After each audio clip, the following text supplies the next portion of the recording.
الحمدللہ الحمد لولیہ والصلاة علی نبیہ والوزن والعدل والفضل والنظم والعزم بالجزم بوحدته بكبريائه بسلطان وبإعلان وبإتقان وبإيمان وبيان في فرقان وحده لا شريك له وحده بوحدة موحدا بوحدة موحدا بوحدة وحيدا وأحدا بلا مدد وجدد ونصب ووصف في الكمال لا شريك له ولا نظير له ولا مثل له ولا مثال له ولا وزير له ولا مقارن له ولا مقازم له ولا مدانع له ولا مناظر له ونشهد أن لا إله إلا الله وحده لا شريك له أما بعد فأعوذ بالله من الشيطان الرجيم بسم الله الرحمن الرحيم ولا تكونوا كالذين نسوا الله فأنساهم أنفسهم صدق الله مولانا العظيم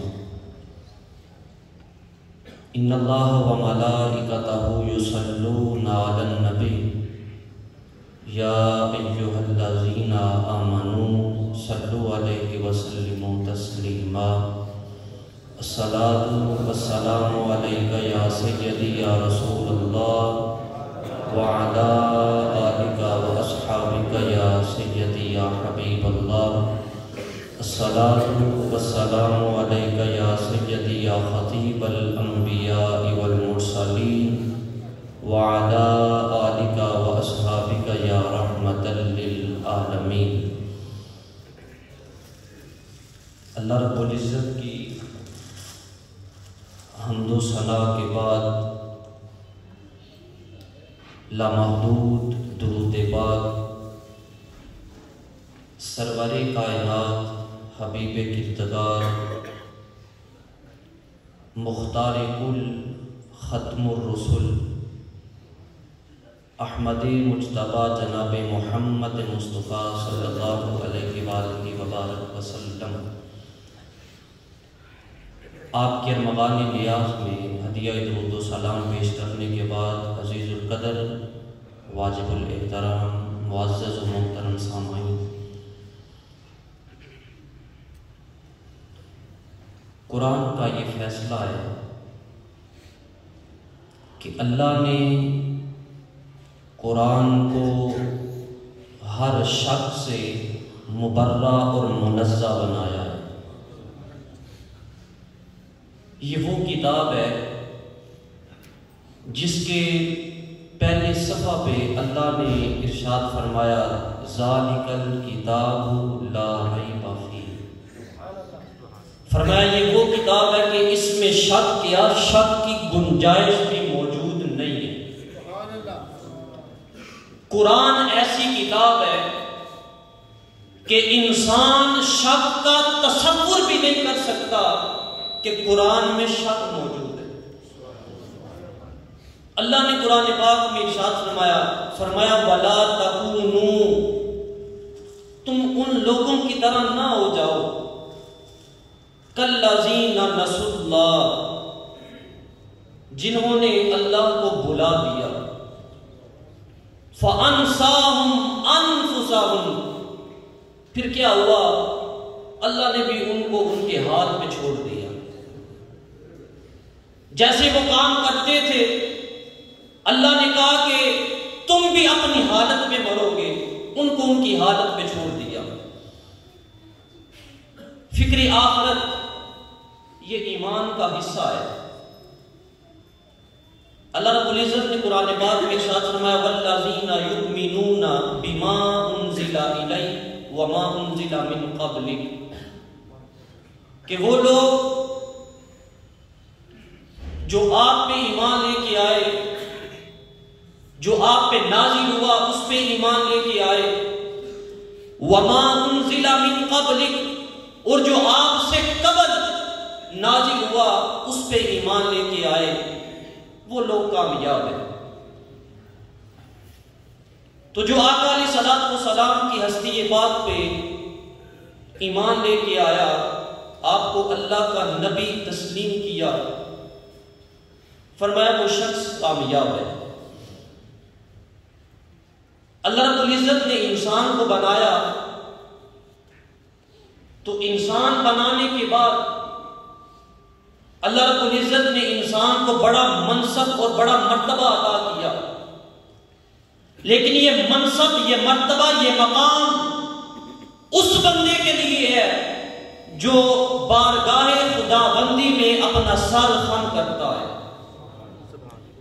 یہ مرتبہ، یہ منصب اس بندہ کے لیے ہے جو رب کی تسبیح و تحلیل کرتا ہے۔ یہ مقام، یہ مرتبہ اس شخص کے لیے ہے جو اللہ کو وحدہ لا شریک مانتا ہے۔ یہ مقام، یہ مرتبہ اس بندہ کے لیے ہے جو آقا علیہ الصلوۃ والسلام کی رسالت کو مانتا ہے۔ ہم تمام انبیاء کو ماننے والے ہیں، لیکن آقا علیہ الصلوۃ والسلام خاتم الانبیاء ہیں۔ تو فرمایا تم ان لوگوں کی طرح نہ ہو جاؤ جنہوں نے اللہ کو بھلا دیا اور پھر اللہ نے ان کو ان کی حالت پہ چھوڑ دیا کہ تم بھی اپنی حالت پہ مرو گے۔ حضرت طلحہ رضی اللہ تعالیٰ عنہ، آپ اس حدیث پاک کے راوی ہیں، آپ فرماتے ہیں کہ آقا علیہ الصلوۃ والسلام ایک درخت کے سائے کے نیچے بیٹھے ہوئے ہیں اور سامنے ایک بندہ گرم کنکروں پہ لیٹ کے اپنے جسم کو اذیت دے رہا ہے۔ آپ تصور کریں کہ صحرا کا علاقہ ہے اور صحرا کے میدان میں ایک شخص گرم کنکروں پہ لیٹ کے اپنے جسم کو اذیت دے رہا ہے، اس کے جسم کو کتنی اذیت ہو رہی ہوگی۔ آقا علیہ الصلوۃ والسلام نے اس شخص کو قریب بلایا تو پوچھا کہ یہ کیا کر رہے ہو؟ عرض کی یا رسول اللہ صلی اللہ علیہ وآلہ وسلم، میرا نفس مجھ پہ غالب آ گیا اور قریب تھا میں گناہ کر بیٹھتا، تو میں نے اپنے نفس پہ قابو پانے کے لیے اپنے جسم کو اذیت دی، گرم کنکروں پہ لیٹ گیا۔ آقا علیہ الصلوۃ والسلام مسکرا پڑے، صحابہ تشریف فرما تھے۔ آقا نے فرمایا اے میرے صحابی، تو واقعی اپنے نفس کا وہی علاج کیا ہے جو علاج کرنا چاہیے تھا، تو نے واقعی اپنے نفس کا وہ علاج کیا۔ پھر صحابہ کو قریب بلایا اور کہا یا صحابہ آج قریب آ جاؤ، آج یہ شخص جو دعا کرے گا اللہ اس بندے کی دعا کو قبول کر لے گا۔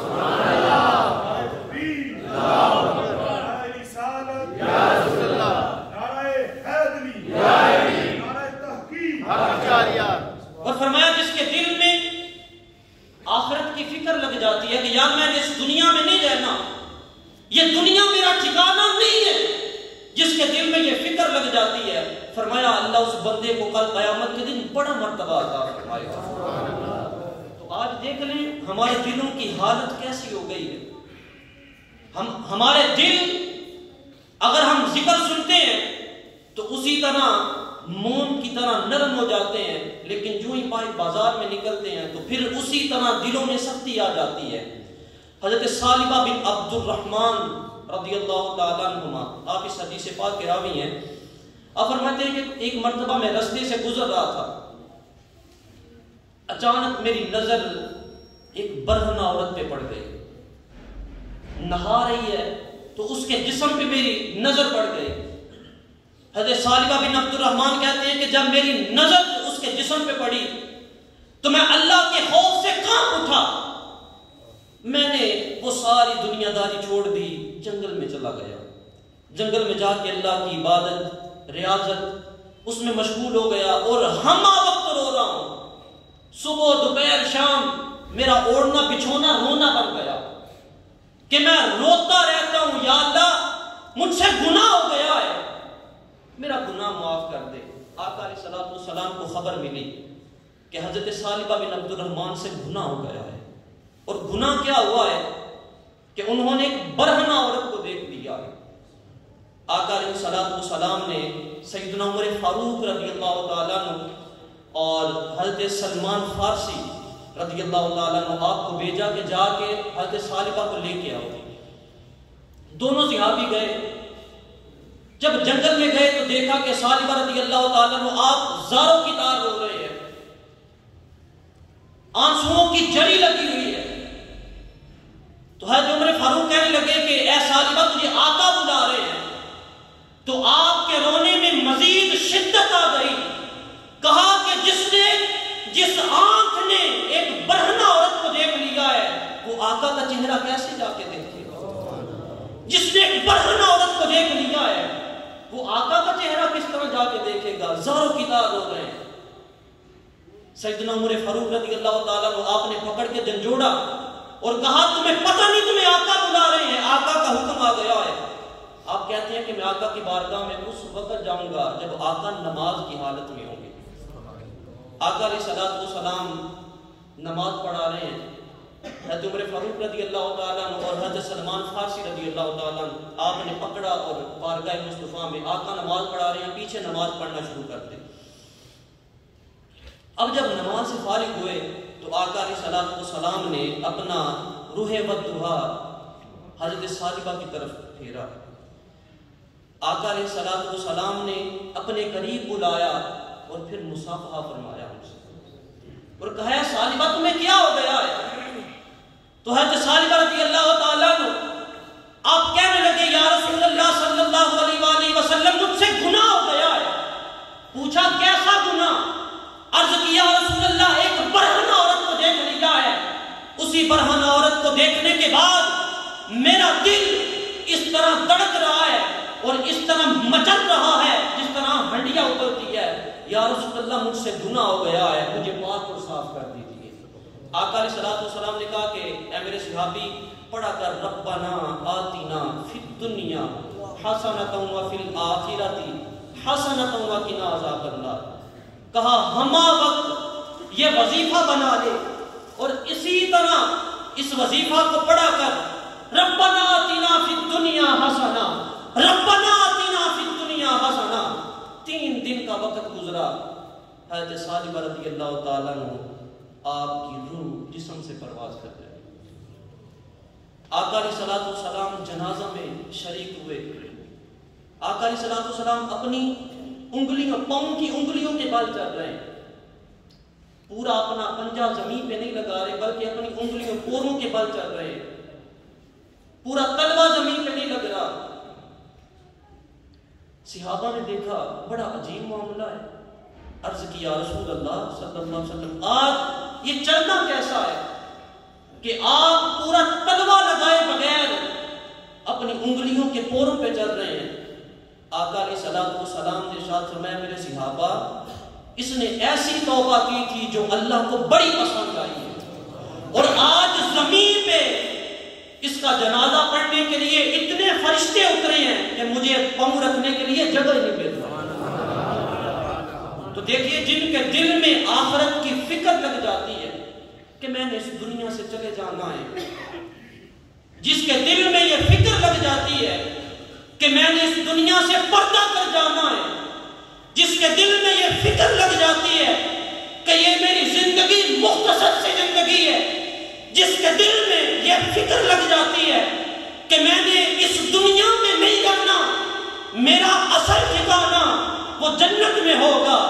اللہ فرماتا ہے اے بندے جب تو دنیا میں رہتے ہوئے مجھ سے ڈرتا ہے, میرا ذکر کرتا ہے تو کانپ جاتا ہے, اللہ کہتا ہے اے بندے کل میں تجھے بڑی شانوں والا مرتبہ عطا کروں گا, ایسا مرتبہ عطا کروں گا کہ جو کسی دوسرے شخص کو میں وہ مرتبہ عطا نہیں کروں گا. اور مرتبہ کس کے لیے ہوگا؟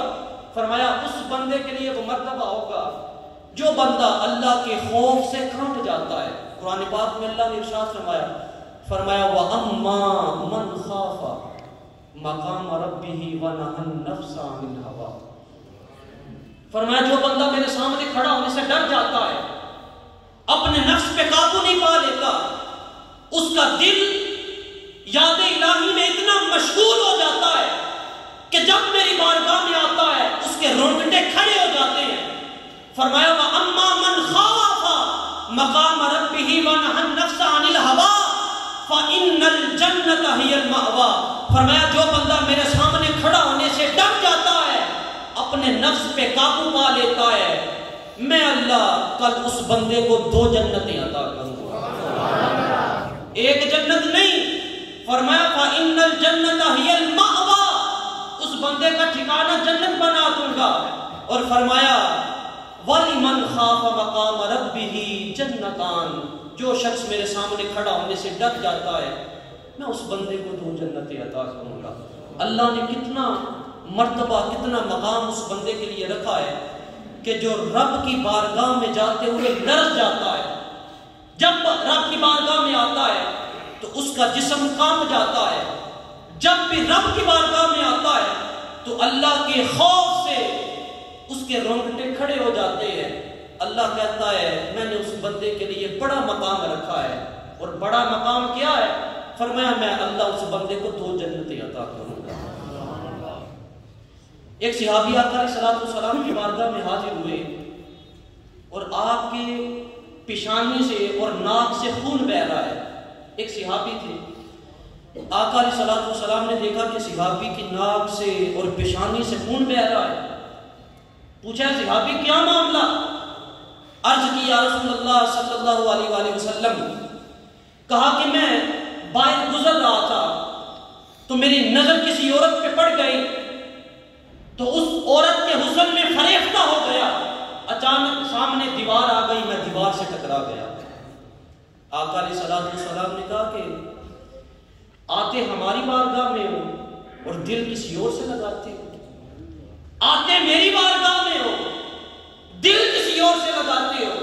کہا یا صحابی اپنی قسمت پہ ناز کر کہ اللہ نے تجھے تیرے گناہ کا بدلہ اسی دنیا میں عطا کر دیا ہے.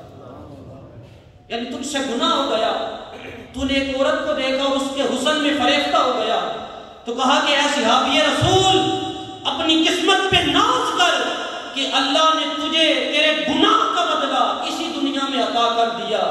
اگر قیامت کے دن تجھے بدلہ ملتا تو فرمایا ان بطش ربک لشدید، تیرے رب کی پکڑ بڑی شدید ہے. کہا کل تجھے پھر بڑا شدید طریقے سے پکڑا جاتا. شکر کر اللہ نے تجھے تیرے گناہ کا بدلہ دنیا میں عطا کر دیا ہے. انسان بڑا خطا کار ہے، خطا کا پتلا ہے، لیکن بہتر خطا کار کون ہے؟ گناہ تو انسان کرتا ہے لیکن بہترین خطا کار آقا علیہ الصلوۃ والسلام نے ارشاد فرمایا. حضرت انس رضی اللہ تعالیٰ عنہ، آپ اس حدیث پاک کے راوی ہیں، آپ فرماتے ہیں آقا علیہ الصلوۃ والسلام نے ارشاد فرمایا ہر انسان گناہ کرنے والا ہے لیکن بہترین گناہ کرنے والا وہ ہے جو گناہ کرنے کے بعد رب کی بارگاہ میں آ جاتا ہے، جو اپنے مالک کو نہیں چھوڑتا، جو اپنے گناہ پہ ڈٹ نہیں جاتا بلکہ رب کی بارگاہ میں آ جاتا ہے اور اللہ کی بارگاہ میں آ کے معافی مانگتا ہے. اللہ اس بندے کے گناہ معاف کر دیتا ہے. اور حدیث پاک میں ارشاد فرمایا التائب من الذنب کمن لا ذنب له. ہم گناہ کرتے ہیں تو گناہ کرنے کے بعد اگر انسان کے دل پہ رقت طاری ہو جائے تو فرمایا التائب من الذنب، گناہ سے توبہ کرنے والا، گناہ سے توبہ کرنے والا ایسا ہے کمن لا ذنب له، فرمایا وہ اس طرح ہو جاتا ہے جس طرح کبھی زندگی میں اس نے گناہ نہ کیا. انسان سے گناہ ہو گیا تو گناہ ہونے کے بعد فرمایا التائب من الذنب کمن لا ذنب له، گناہ سے توبہ کرنے والا ایسا ہے کبھی زندگی میں اس شخص نے گناہ نہ کیا ہو. حضرت ابو سعید خدری رضی اللہ تعالیٰ عنہ، آپ اس حدیث پاک کے راوی ہیں، جان رحمت صلی اللہ علیہ وآلہ وسلم نے ارشاد فرمایا فرمایا کہ شیطان رب کی بارگاہ میں گیا، عرض کی یا اللہ میں تیرے بندوں کو جب تک ان میں روحیں موجود ہوں گی میں تیرے بندوں کو گمراہ کرتا رہوں گا، جب تک ابن آدم میں روح موجود ہے یا اللہ میں تیرے بندوں کو گمراہ کروں گا۔ اللہ نے بھی کہا اے شیطان تو نے اپنی قسم کھا کے کہا ہے، تو کہا کہ اے شیطان مجھے اپنی ربوبیت کی قسم ہے جب تک میرے بندے مجھ سے بخشش مانگتے رہیں گے میں اپنے بندوں کو بخشتا رکھوں گا۔ کہا ہے شیطان تو بھی قسم اٹھاتا ہے، تو بھی کہتا ہے میں بندوں کو گمراہ کروں گا، اے شیطان آج سن لے تو بھی مجھے اپنی ربوبیت کی قسم ہے، میں رب ہوں، مجھے ربوبیت کی قسم ہے۔ فرمایا میرے بندے میری بارگاہ میں آئیں گے قیام کی حالت میں، رکوع کی حالت میں، سجدے کی حالت میں، کہا مجھے اپنی ربوبیت کی قسم اے شیطان جب تک میرے بندوں کے جسم میں روح موجود ہوگی میں اپنے بندوں کی بخشش اور مغفرت کرتا رہوں گا۔ اسی وجہ سے کہا گیا کہ سورج کے غروب ہونے سے پہلے اللہ اس بندے کی توبہ کو قبول کر لیتا ہے۔ انسان گناہ کرتا ہے، اللہ رب العزت نے قرآن پاک میں ارشاد فرمایا یا ایھا الذین آمنوا، اے ایمان والو توبوا الی اللہ توبۃ نصوحا، جب بھی اللہ کی طرف توبہ کرو پکی اور سچی توبہ کرو، ایسی توبہ نہ کرو کہ مسجد میں بیٹھ کے توبہ کی، جو ہی مسجد سے باہر نکلے پھر وہی حرکات و سکنات، پھر اسی طرح معاملہ اور ماجرا، مال میں 2 نمبری۔ کہا کہ اس طرح توبہ نہیں کرنی، باہر گئے پھر اسی طرح زناکاری، باہر گئے پھر اسی طرح شراب نوشی، کہا اس طرح کی توبہ نہیں چاہیے مجھے۔ کیسی توبہ یا اللہ؟ فرمایا توبۃ نصوحا، پکی اور سچی توبہ کرنی ہے میری بارگاہ میں۔ پکی اور سچی توبہ کیسے؟ فرمایا کہ جس طرح بکری کے تھنوں سے نکلا ہوا دودھ وہ کبھی واپس نہیں نہ گیا، اسی طرح جب کسی انسان سے گناہ ہو جائے پھر زندگی بھر اس گناہ کی طرف نہ جانے کا عزم مصمم اور پختہ ارادہ کر لے، فرمایا ایسی توبہ کو توبۃ نصوحا کہا جاتا ہے۔ انسان گناہ کرتا ہے، گناہ کرنے کے بعد رب کی بارگاہ میں آ جائے، رب کی بارگاہ میں آ کے اللہ سے معافی مانگے، توبہ و استغفار کرے، گڑ گڑا کے اپنے گناہوں پہ نادم اور شرمندہ ہو کہ یا اللہ مجھ سے گناہ ہو گیا ہے، میرا گناہ معاف کر دے۔ اللہ بڑا غفور الرحیم ہے، اللہ بندے کے گناہوں کو معاف کر دیتا ہے۔ حضرت امام غزالی علیہ رحمہ آپ مکاشفۃ القلوب میں ایک حقائق نقل کرتے ہیں، آپ فرماتے ہیں کہ انسان گناہ کرتا ہے، گناہ کرنے کے بعد پھر اس پہ توبہ نہیں کرتا، نہ نادم ہوتا ہے نہ شرمندہ ہوتا ہے، بلکہ گناہ کر لیتا ہے، تو کہا کہ اس کا گناہ آہستہ آہستہ بڑھتا جاتا ہے اور یہاں تک کہ اس کا گناہ زمین سے لے کے آسمان تک چلا جاتا ہے، اور کہا جب بندہ اس گناہ پہ نادم ہوتا ہے کہ یا اللہ مجھ سے گناہ ہو گیا ہے، تو پھر اللہ اس گناہ کو اس کے دل سے اس طرح زائل کر دیتا ہے کہ دوبارہ زندگی میں وہ اس گناہ کی طرف نہ جانے کا عزم کر لیتا ہے کہ میں اس گناہ کی طرف نہیں جاؤں گا۔ انسان گناہ کرتا ہے، دل پہ سیاہ دھبا لگ جاتا ہے، چھوٹا سا نقطہ، گناہ پہ گناہ، گناہ پہ گناہ، گناہ پہ گناہ کرتا چلا جائے۔ آقا نے فرمایا پھر اس کا پورا دل سیاہ ہو جاتا ہے، پھر اس کو نہ حلال کی تمیز رہتی ہے نہ حرام کی تمیز رہتی ہے، پھر اس کو کسی بات کا علم نہیں ہوتا، پھر اس کے دل میں ایک ہی جنون ہوتا ہے، اور وہ کیا ہوتا ہے؟ وہ ہے فقط گناہ کرنا۔ جب انسان اس اسٹیج پہ پہنچ جاتا ہے پھر اللہ کہتا ہے اے انسان میں نے تجھے اشرف المخلوقات بنایا تھا، اشرف المخلوقات کا صحرا تیرے ماتھے پہ سجایا تھا، تجھے میں نے مخلوقات میں سب سے افضل بنایا تھا، لیکن اے انسان تو نے خود ہی اپنے آپ کو غرق کر دیا، تو نے اپنی زندگی کو غرق کر دیا۔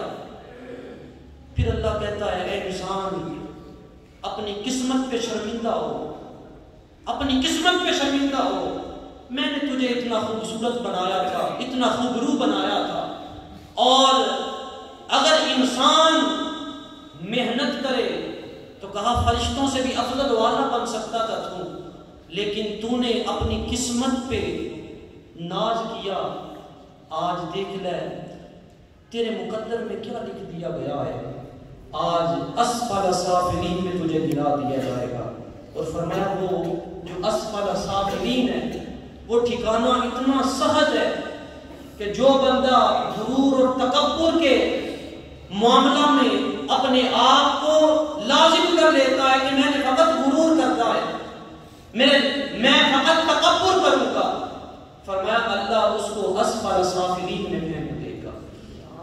اللہ رب العزت نے ہمیں اشرف المخلوقات بنایا ہے، تو اشرف المخلوقات ہونے کے ویژن اللہ تعالیٰ ہمیں آقا علیہ السلام کے ساتھ پکی اور سچی محبت کی توفیق عطا فرمائے، اور جتنا ہمارے لیے مرتبہ رکھا گیا ہے، جتنا مقام اللہ نے ہمیں دیا ہے، ہمیں اس مقام کو سمجھتے ہوئے فکر آخرت کی تیاری کی کوشش کرنی چاہیے۔